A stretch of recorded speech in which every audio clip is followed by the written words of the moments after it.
A veste, kako so se članki spreminjali?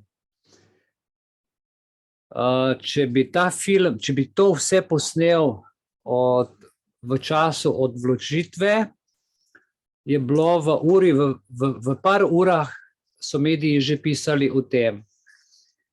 DVK nam je sporočila, zmeraj se nekako tako začne, zato da si pokrijejo hrbet, pa se sklicujejo na DVK nam je sporočila, kar ni res.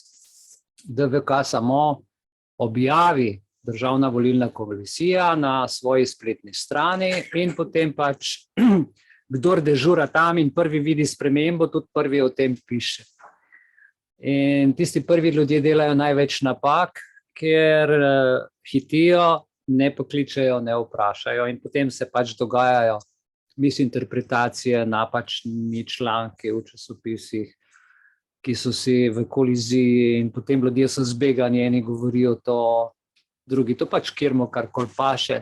Dejstvo pa je, veste, da po novinarski etiki, novinar, katerikoli novinar, karkoli napiše o eni organizaciji, o enem človeku, o enem dogodku, ima po novinarski etiki določila, da mora vprašati obe strani.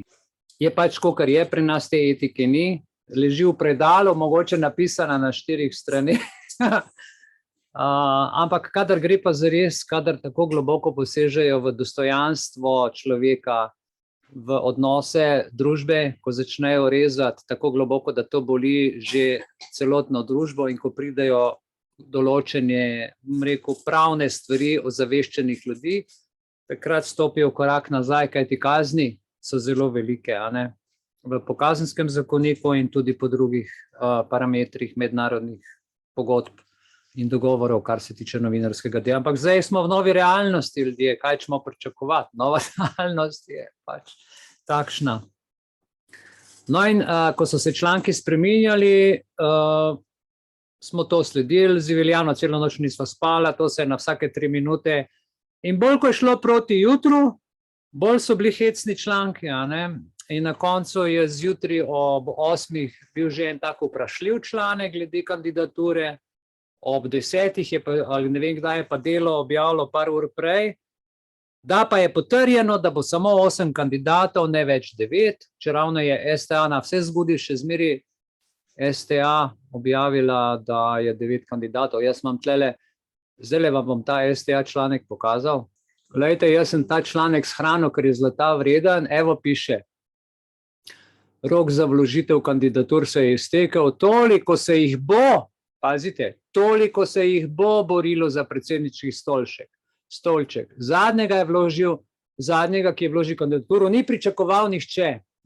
Dobro. Do izteka roka za volitve kandidatur na volitvah predsednika republike, to je STA, a ne, zapisal, ki bo do 23. oktobra, je bilo vloženih 9 kandidatur. Kot so sporočili iz Državne volilne komisije, je kandidaturo kot zadnji s podpisi volivcev vložil Eden Fohatom na predlog Društva za srečno življenje Belis. In po objavi zjutraj, ki je STA to objavil, in ko so mediji začeli to širiti, se je pa zgleda prišlo na ušesa nekoga, ki je to mogoče preslišal, ni pričakoval, ni imel programa, ker mi smo res presenetili. Zelo smo presenetili in preden, veste, se ta stroj zbudi, ker to je velika mašina, ne? In preden se telefoni zavrtijo, dobro, vse so bili zelo hitri, ker to je moglo goreti, obajati, to je bil ogenj, to je bilo, predstavljajte si to paniko, kaj je, telefoni so še zdaj, internet pada dola, ne? To je moglo biti grozen. In tako da tukaj, a ne, piše pač naprej in gledajte, tukaj zadnji stavek, piše in Fohatom, Eden, a ne, kandidature vložene ta teden bo DVK potrjevala danes, se pravi, gledajte, včeraj smo vložili, danes jih bo potrjevala, končni nabor predsedniških kandidatov pa bo znano v začetku prihodnjega meseca, saj imajo kandidati še do 3. oktobra čas, da umaknejo soglasje k kandidaturi. No, zdaj pa, gledajte, da umaknejo soglasje k kandidaturi, kaj pa je zdaj to za ena žval? Ja, seveda, ko te mediji enkrat če nisi pripravljen kot kandidat, da te tako psihično uničijo, da te psihično tako zmaltretirajo, in okolica takšne pritiske na te izvaja, pa si recimo doma v službi, ker te zasmehujejo, ponižujejo, določeni plačani mediji pišejo, potem seveda izmišljotine, leži in tako naprej, seveda se človek kakšen zlom in potem lahko da umik soglasja kandidaturi. Zakaj? Zato, ker glejte, nihče vam ne more odvzeti volilne pravice. Volilne pravice ne more nihče vzeti. Ne Ustavno sodišče, ne Vrhovno sodišče, ne volilna komisija, nihče. To je osnovna pravica v demokratični družbi, biti voljen in biti izvoljen. Uradno se temu reče aktivna in pasivna volilna pravica. Pasivna volilna pravica je tista pravica, ki jo zdaj igra Eden Fohatom, ki ima pravico biti izvoljen, ker je vložil veljavno kandidaturo in tukaj se mislim, da vam je že pokazal, je ta kandidatura podpisana, evo, če se bo tukaj videl, ne vem, strani direktorja Vučkota, gospod Dušan Vučko. Veste, to sploh ni tako grozen človek, kakor ga opisujejo mediji. To je en zelo dobrosrčen gospod. On je to vse potrdil, o sreči smo se pogovarjali, ba je rekel Eden, a ne. Zanimalo ga je, to on je odkrival novo vrsto ljudi v svoji pisarni in jaz sem gledal posnetke, ker je naš podpredsednik to vse posnel. Imamo vse, Iviljana je vse zvočno posnela. Mislim, da še brnenje muhe sliši, vse imamo posnet, zarhiviran. Tako da vse imamo posnet. In tudi naslednji dan, o katerim je prej Eden govoril, ko so potrjevali zadevo, imamo tudi vse posnet. In tukaj piše, a veste, kaj pomeni potrdilo? Potrdilo je račun, da si v trgovini kupil in lahko odneseš. To je račun, to je potrdilo. Potrdilo potrjuje dogodek. In mi imamo potrdilo direktorja, Dušan Vučko, direktor službe DVK. Državna volilna komisija ima pa seveda predsednika. To sta dve stvari, državna volilna komisija ima predsednika, ampak direktor službe volilne komisije je pa gospod Vučko in čez njegovo besedo ne more predsednik. No, ampak naslednji dan pa je gospod predsednik seveda šel z neko odločbo tukaj po glasovanju.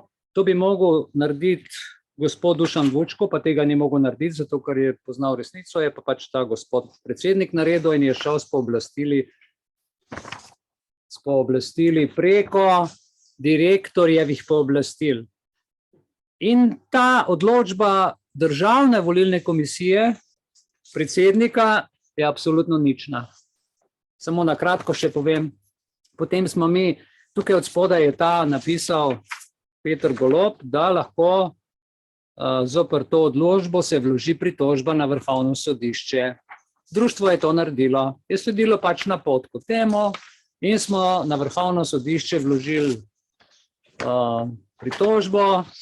Evo, tukaj je ta potrdil, Vrhovno sodišče Ljubljana, gledajte, 10:50, 30.9., 10:50, evo, jaz sem danes tudi celo noč ene stvari delal in nas je kurir poklical, ne boste verjeli, danes zjutraj ob 9 in tam, ne vem, proti 11. uri je bil že tukaj z odločbo, sodbo, pazite,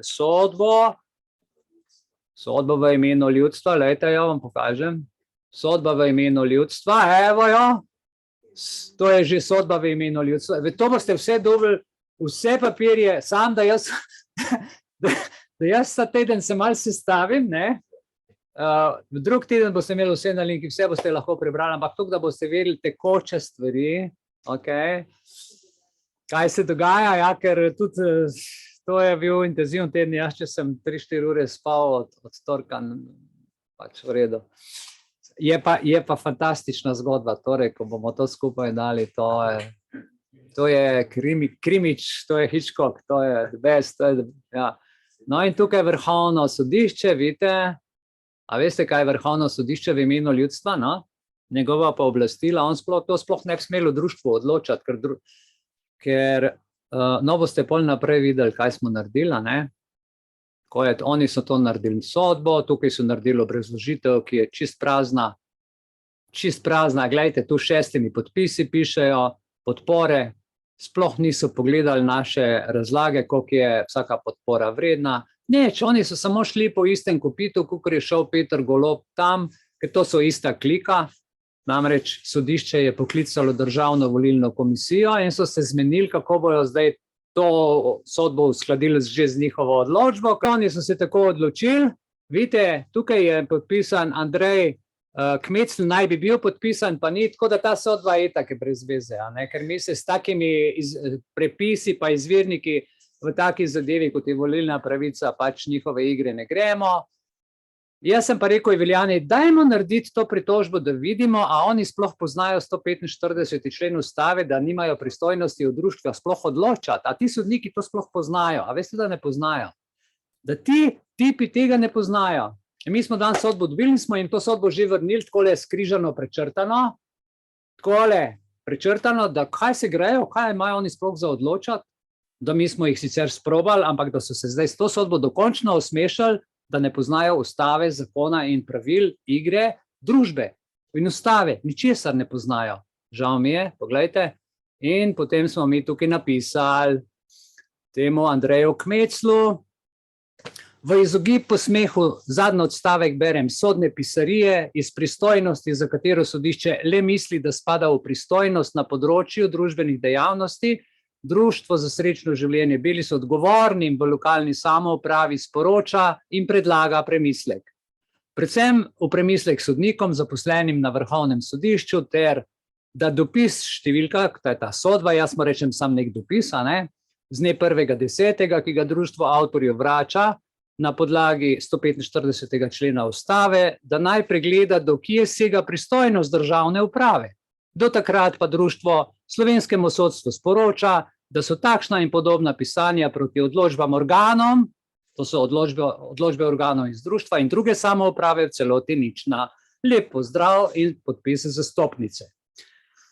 Ljudje božji, ko bi vi vedeli, ko vas je strah, pa greste na sodišče, da ste že podpisali pogodbo s hudičem, ali pa greste suvereno, se stvari začnejo povsem drugače odvijati. Če vam zakon, naravna suverenost, daje to moč, kdo lahko o vas odloča? Nihče ga ni. Če pa vi seveda pritrdite, pa potem tako je. Najbolj zanimiva stvar sledi zdaj. No, tako da to smo mi že na sodiščem opravili, njim smo to zavrnili. Lahko se pa nam pritoži zdaj Vrhovno sodišče, se lahko pač na našo odločitev pritoži. Mi smo rekli, da je to nično, tega ne sprejemamo, lahko pa na pritožbo vložijo. Če želijo, bomo počakali, da vidimo, kaj bo. In to je, veste, v plavi kuverti, po ZUP-u, po 87. členu, čakajte vam pokažem kuverto, po kateri je vložen, poslali z uradno, AR, kuverto, s povratnico, uradno, tako kot oni pač. Oni so nam poslali pa v tej kuverti, prek kurirja, sam da pokažem. Lejte, tako so poslali, taki zanikrni kuverti in tak štempelj, to je gor en tak krompirjev štempelj. Pa vam pokažem, tak štempelj dajo gor, ki ga niti prebrati ne moreš. Vrhovno sodišče, ko mi prebereš? Sošišče, ali je sečišče, ali je lulišče, se ne veš? Ja. Še odločba je vsa šlampasto napisana, jaz se opravičujem, da tako govorim, ampak dejstva so taka. Mi smo se na to odločili v društvu, da pa mi naredimo odločbo in sicer gledajte, nekaj bom razložil vam članom, zdaj lepo pa naredimo pauzico, ker je že 1 ura. Mi smo dali vlogo in Državna volilna komisija, Peter Golob, se je na našo vlogo pritožil z odločbo. A veste, on se je pritožil društvu in je rekel to pa to pa to. Prav bi bilo, da ko prenese človek vlogo prvič, da ga Državna volilna komisija opozori, gledajte, stvar gre takole, a veste, da vas podučijo, da vam dajo, da rečejo, to pa imate možnost, ne vem, 6 ur ali pa pol dneva ali pa do naslednjega dneva, ko lahko vložite, ali pa do polnoči, dajte še to pa to pogledati, da se bi se pogovorili, pa ti dali tako. Ampak ne, ti prideš tja prvič v lifeu, oni imajo svoja pravila, ki delajo to 30 let, ampak kljub temu smo jih presenetili, ful, ker društva so tako ponižana v Sloveniji, pa tako izkoriščana, zato ker imamo društvo ljudje največ moči. Ko bi ljudje vedeli, kaj je statut, statut je nad ustavo. Statut je interni pravilnik, ki je nad ustavo, pol šele ustava, ker to so notranja pravila, ki se jih mora tudi zunanji svet držati pa spoštovati. No in mi smo naredili potem eno zanimivo zadevo. Petru Golobu smo pisali, glejte, tukaj smo pisali Petru Golobu po e-pošti, preden so dobili kopijo obvestilo od Vrhovnega sodišča in 105 medijem smo poslali to odločbo Društva za srečno življenje Belis, 1.10., ki ima 5 strani. In je društvo povedalo, da njihova pritožba ne zdrži navedb. Da lahko se pritožujejo, ampak do volilne pravice oni ne morejo. Mi smo vključeni v to družbo, imamo svoje pravila, mi smo jim jih pravila razložili, oni so jih akceptirali. In tle se najde zdaj nek Peter Golob, ki prek direktorja hoče spraviti društvo ob kandidata, ki je uradno postavljen. In smo napisali pritožba predsednika Državne volilne komisije zoper odločitve organov društva. Pazite, ta odločba gre proti odločitvi vseh 5000 ljudi. Ne, gospod Golob, ne morete vi tam 3 ljudem komandirati, pa srati po celi Sloveniji. Ne gre, jaz se opravičujem za izraz, ampak no, ker so zakoni povsem jasni. A ne? Ter zoper zastopnika društva, ki jo pritožnik Peter Golob v odločbi, on temu tako reče, mi rečemo pritožba, z dne 29.9.2022 nedovoljeno prereka se razveljavi in zavrže kot nedovoljena in nična v celoti. Tukaj smo mu pa dali matematično, tehnično, znanstveno vse potrjeno, a ne? In to boste vse dobili, ta potek, vse te vsebine boste lahko prebrali. Tukaj noter je vse znanje, na bazi katerega društvo funkcionira. Da boste razumeli, zakaj gre.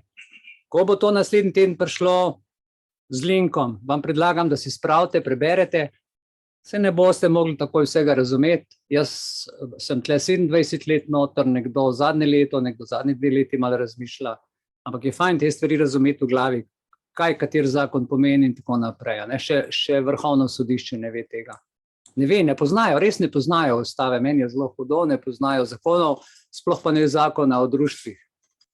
To smo vročili, kako resne stvari smo odprli, kakšno Pandorino. Za 27.000 društev v Sloveniji smo odprli Pandorino skrinjo. In ga ni zakona, ki ga lahko veste društvom pre. In mi bomo temu naredili konc. Zdaj pa samo še ena informacija, da vam povem, kako imam prav. Rad bi vam povedal, kaj smo ob tem času delali lansko leto in vam bom to pokazal, pa naredimo pauzico. Dragi člani, naj vas ne bo sram, da ste člani društva Belis. Povem vam, klice, ki sem jih dobival iz tujine in iz vse Slovenije, od ljudi, ki stvar razumejo, pa nimajo jajc in možnosti in takih moči govoriti, povedati, kot jih imam jaz, pa nekaj naših članov tukaj v bližnji daljni okolici zaradi drugih stvari, ker pač imajo družine, imajo stanja, zaradi katerih, ampak klici, ki sem jih dobil, so meni priklicali mravljince, solze, metuljčke v trebuhu, občutke, ki jih res ne znamo pisati. Ljudje, ki so prihajali sem ob čudnih urah čestitati, tako da zavedajte se, da smo odprli nekaj. Kaj smo odprli, vam pa povem zdaj. Lansko leto ob tem času, da vidim, čakajte, če so so člani noter v redu. Lansko leto ob tem času, gledajte, je društvo Belis pisalo, če se spomnite na RTV Slovenijo, smo pisali odjave od naročnin RTV Slovenija. Lansko leto v tem času, dan 3, 4 plus minus. In sicer meni je arhiv pokazal odjava RTV prispevka. Kup dopisov brez učinka. Pred enim letom je pisal to, seveda za 24 žurnal. Evo, kup dopisov brez učinkov. To je bilo to, zdaj vam pa preberem. V zadnjih tednih je na naslove RTV Slovenija in tudi drugih medijev prišlo veliko sporočil, v katerih predvsem člani Društva za srečno življenje Belis odpovedujejo RTV naročnino Glavni razlog je njihovo nezadovoljstvo s poročanjem o epidemiji COVID-19 in potem naprej piše, kakšen je to kup brez učinkov, da je brez veze, da itak je zakon, da kaj se mi gremo. V tem smislu. Dobro. Spoštovani, to, kar smo mi pred enim letom naredili, je rezultat RTV-ja danes, pa še bo. Sesul se bo, spremenil se bo vse. In to, kar je za to vlogo s pomočjo našega odprtega kandidata Edena naredilo društvo, tudi če pišejo, društvo vložilo samo 6, ne pišejo 6, nekdo se bo že vprašal, zakaj pa 6, čakaj, se nekaj more biti, če jih morajo drugi to, kako pa, da je to šlo skozi, pa da je bil kandidat, pa da je to vse šlo. Nekdo se bo že malo vprašal, zakaj je temu tako. Boste videli čez leto, 2, 3, 5, ko se bodo stvari vrstile, če nas tehnologija ne požre, če ostanemo živi, kar bi želel, da bi ta film gledal čez 5 ali 10 let.